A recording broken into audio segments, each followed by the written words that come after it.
Well, first things first, how's everyone after the trip to Scunthorpe? Okay, I think. Hopefully we've got Jem who's going to be fit. We'll wait and see, but we shall have another look at him tomorrow and then go from there. I guess that's kind of what you expect in this stage of the season. Every game's going to be a bit of a battle, whoever you come up against. Yeah, every game, at any stage of the season's a battle, and especially in this league. But we'll see what we've got in training tomorrow, pick the team and then go from there. You obviously made one change. Matt Mills came in and started. Evelyn Marston wasn't in the squad. Is he injured or was that just purely a rest? No, I just made a decision. So you make decisions, and that was a decision.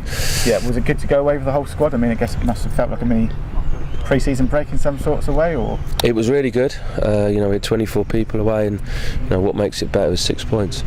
So when you get the 6 points, you believe it's the right thing to do, and we certainly felt that it's cut down on the travelling, and it's been justified now.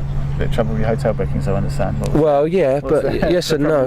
Not really. We couldn't get into one hotel that we wanted to stay for 2 nights, but we moved 4 different times, and it wasn't a problem.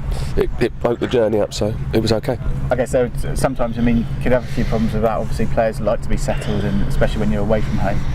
Must be a bit of a... They didn't seem unsettled to me. Not in the Forest. They didn't seem unsettled at Scunthorpe, so that was the main thing. Yeah, and with Leicester coming up this weekend, it's another decent home game to look forward to, really. Really decent, yeah.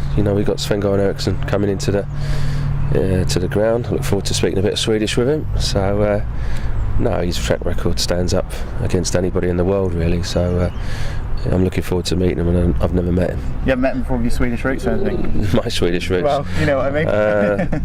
No, I've never met him. I'm looking forward to meeting him, and they've got a good side there, and obviously they've spent some money, and they'll be a real good challenge for us. Yeah, how's your Swedish? Have you been brushing up? No, my Swedish was good in '84. I could understand most of it, and if you listen to that language, it's not the easiest language to understand. When I was over there, I used to tell people not to speak English to me and just speak Swedish, so I try to pick it up, but you forget it.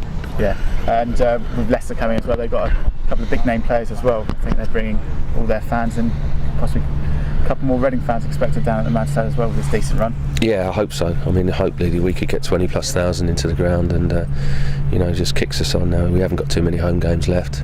We've got the 3 left, the 2 away. So, the season's gone very, very quickly again, and we want to do as well as we can do. Yeah, we just spoke to a couple of players. They were saying, even they perhaps couldn't have dreamt of 7 wins on the road. Could you?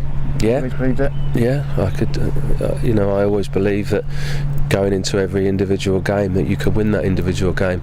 If you start talking about 7 wins and you have to win 7 wins on the trot, then it becomes a big mountain to climb, and I don't work like that. But do I believe that we can beat Leicester? Of course. And then you go into the next game, and that's the way I do things. Yeah, where do you see their strengths? Obviously, talk about Yakubu. I watch, Yakubu and Kamara. They've got pace in the team. Oakley's an experienced player. Gallagher. They've brought. They're strong physically.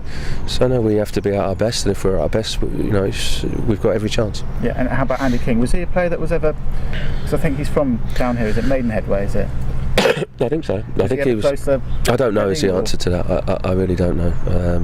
But I think when he was a youngster, he possibly could have been. But he's gone from strength to strength, and he's a good player. I guess you've got your own goal scorers to talk about there as well, with Shane Long and Ian Hart keeping up their run. I'll talk about you again, Ian. Now, talking about you again. About you. Do you know what? I'm constantly talking about Ian Hart. God Almighty. I didn't know you a year ago. Now all I do is talk about you.